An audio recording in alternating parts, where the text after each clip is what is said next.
Hello दोस्तों, आप लोग का स्वागत है हमारे YouTube channel smart study education पर। पिछले दिन हमने देखे थे कि वृत्त से संबंधित क्षेत्रफल में हम देखे थे कि कुछ फार्मूला और एक उदाहरण प्रश्न भी देखे थे 12.1 का। तो आज हम 12.1 का पहला प्रश्न लेके आए हैं। तो चलिए स्टार्ट करते हैं। चलिए देखते हैं। पहला प्रश्न है आपको 12.1 का और एनसीईआरटी बुक है क्लास 10 का है। तो देखिए पहला प्रश्न आपको दो वृत्त की त्रिज्या क्रमशः 19 सेंटीमीटर और 9 सेंटीमीटर है। उस वृत्त की त्रिज्या ज्ञात करें जिसकी परिधि इन दोनों वृत्त की परिधि के योग के बराबर है। आपको प्रश्न ये कर रहा है कि दो वृत्त है, यहाँ सोल्यूशन कर दो वृत्त है, एक ये वृत्त है और ये वृत्त है, और एक वृत्त की जो त्रिज्या थी आपको कितना दिया है 19 सेंटीमीटर और दूसरे वृत्त की त्रिज्या कितना दिया आपको 9 सेंटीमीटर। अब बोला है कि दोनों वृत्त की आपको बोला है कि दोनों वृत्त की त्रिज्या क्रमशः 19 सेंटीमीटर और 9 सेंटीमीटर है।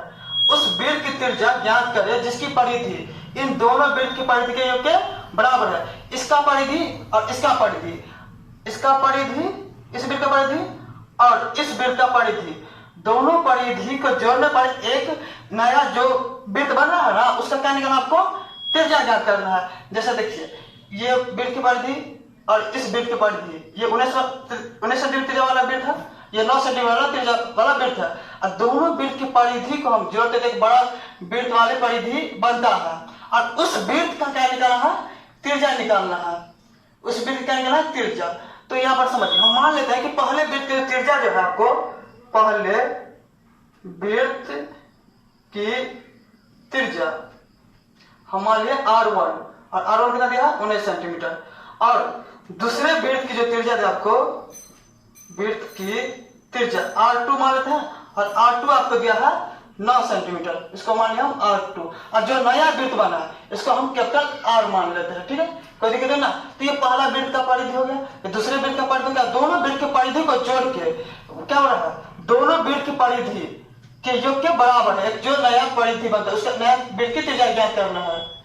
तो देखिए, तो दोनों वृत्त का परिधि इस वृत्त के क्या है, परिधि के बराबर है, योग के बराबर है। जैसे कि समझिए, इसका मान लीजिए ये एक तार है और एक ये तार ये है, हम दोनों को जोड़ेंगे तो एक बड़ा तार बनेगा ना, तो दोनों का जो परिमाप तो बराबर ही होगा, ठीक है। तो वही हुआ, इसका परिधि और इसका परिधि हम जोड़ेंगे तो एक बड़ा वाला लंबा वाला परिधि बन जाएगा। उसका क्या निकालना, आपको त्रिज्या ज्ञात करना है। फिर से पुनः पढ़ लेते हैं, प्रश्न क्या कर रहा है। कह रहा है कि दो वृत्त की त्रिज्या क्रमशः 19 सेंटीमीटर दिया है वो पहला वृत्त का, और दूसरे वृत्त की क्या दिया है 9 सेंटीमीटर दिया है। और अगर उस वृत्त की त्रिज्या ज्ञात कर, उस वृत्त की जिसकी परिधि दोनों वृत्त की परिधि के योग के बराबर, उस वृत्त की त्रिज्या ज्ञात करना है। तो इसका परिधि और इसका परिधि दोनों को जोड़ेंगे तो एक नए बड़े वाला वृत्त की परिधि के बराबर होगा। तो आइए समझिए। तो प्रश्नानुसार यहां पर हम लिख सकते हैं, जो नया वृत्त की परिधि, नए वृत्त की जो परिधि होगा आपको, पहले वृत्त की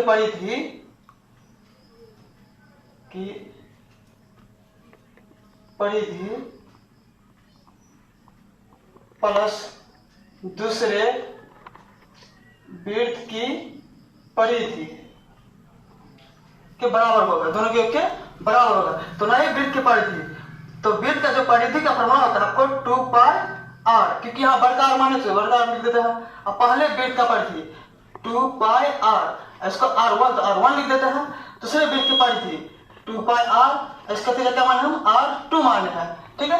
और दोनों का परिधि क्या होगा, इस दोनों के परिधि के योग के बराबर, नए वाले वृत्त के परिधि के योग के बराबर होगा। तो उसका त्रिज्या ज्ञात करने के लिए आपको बोल रहा है। तो आइए 2πr, इसमें कॉमन क्या है, 2π कॉमन है, तो 2π कॉमन, तो R1 प्लस R2 हो गया।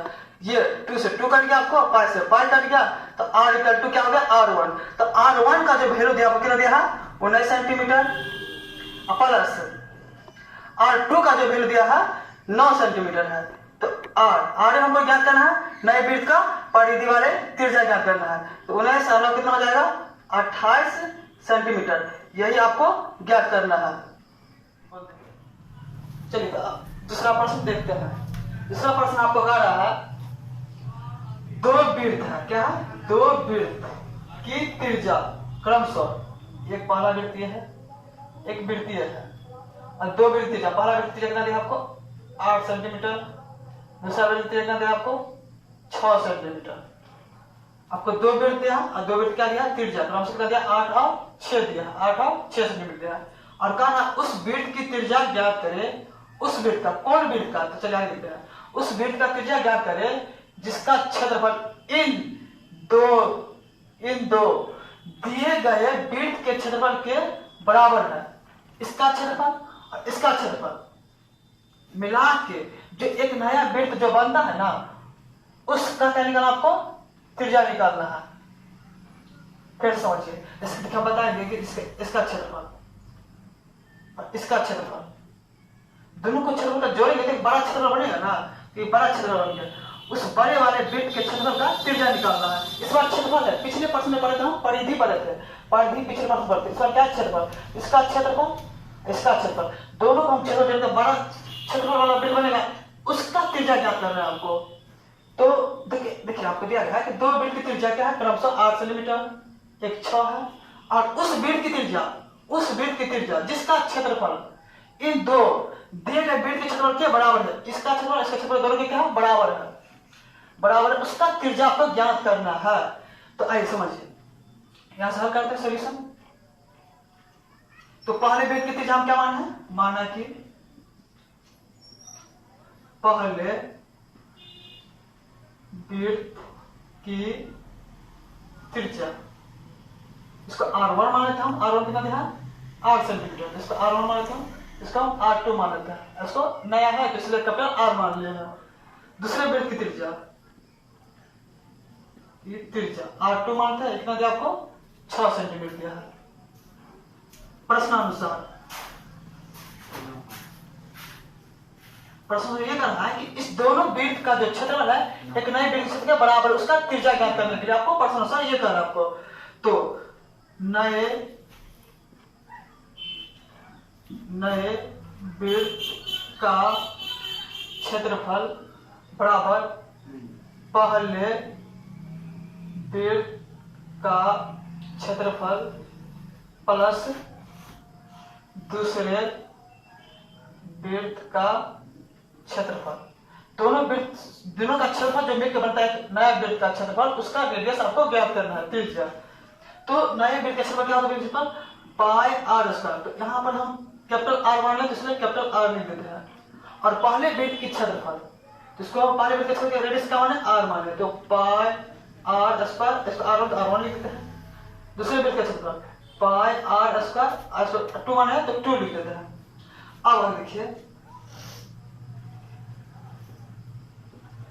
इसमें कॉमन क्या है, पाई कॉमन है, तो R1 का स्क्वायर प्लस R2 का स्क्वायर, ये पाई से पाई कट गया है आपको, ये हो गया ये R स्क्वायर इक्वल टू, और आपको R1 कितना दिया आपको 8 सेंटीमीटर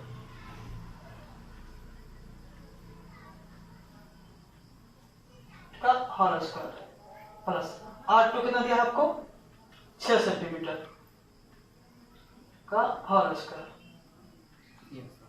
बराबर 8 का स्क्वायर कितना होता है 8 64 और सेंटीमीटर से सेंटीमीटर स्क्वायर तो 6 6 36 सेंटीमीटर स्क्वायर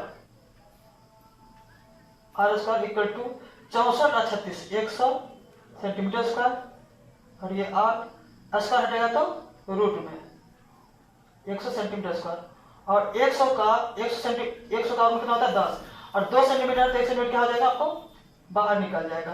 तो वही आपको निकालना था नए वृत्त की त्रिज्या ज्ञात करना था, तो यही आपका उत्तर होगा। तो देखिए समझिए एक बार और पुनः समझ लेते हम। आपको कह रहा था कि पहले वृत्त की 8 सेंटीमीटर है, दूसरे वृत्त की कितना 6 सेंटीमीटर है, आज दोनों के क्षेत्रफल मिलाएंगे ना एक बड़ा क्षेत्रफल बनेगा, उसका आपको क्या निकालना है त्रिज्या ज्ञात करना है। तो हम लिख लिया यहाँ पर मान लिया है कि पहले वृत्त की त्रिज्या क्या मान लिया 8 सेंटीमीटर दिया गया, तो R1 मान लिया, उसको R2 मान लिया कितना हो गया 6 सेंटीमीटर। और प्रश्न में ये कहता है कि नए वृत्त का निकाल आपको त्रिज्या ज्ञात करना है, तो जो त्रिज्या इसका क्षेत्रफल इसका दोनों का क्षेत्रफल क्या होगा बराबर होगा। तो नए वृत्त का क्षेत्रफल पहले वृत्त के क्षेत्रफल प्लस दूसरे वृत्त के क्षेत्रफल दोनों के योग के बराबर होगा नए वृत्त का क्षेत्रफल। तो नए वृत्त का क्षेत्रफल क्या होता है पाई आर स्क्वायर। तो पहले वृत्त का क्षेत्रफल क्या होता है पाई आर स्क्वायर आर1 तो आर1 लिखिए, पाई आर स्क्वायर आर2 तो आर2 लिखिए, पाई आर स्क्वायर है इसको कॉमन क्या है पाई, पाई कॉमन ले तो क्या बच गया आर1 का स्क्वायर बच गया, क्या बच गया यहाँ पर आर2 का स्क्वायर, पाई से पाई कट जाएगा तो आर स्क्वायर बच गया, आर1 का वैल्यू देता है आपको 8 सेंटीमीटर तो 8 सेंटीमीटर का होल स्क्वायर फिर प्लस को प्लस और आर2 को 6 दिया तो 6 का होल स्क्वायर, आर2 8 64 सेंटीमीटर का प्लस 36 सेंटीमीटर का आर2 आर स्क्वायर 64 और 36 कितना होगा 100 और ये स्क्वायर का क्या है रूट में और 100 का कितना होता है 10 और 2 सेंटीमीटर 1 सेंटीमीटर बाहर निकला है तो आर का वैल्यू कितना आ गया 10। यही आपको क्या करना था, यही उस वृत्त की त्रिज्या ज्ञात करना था। तो जैसा कि तो आज हम 2 प्रश्न देखे हैं, नेक्स्ट दिन इससे अगला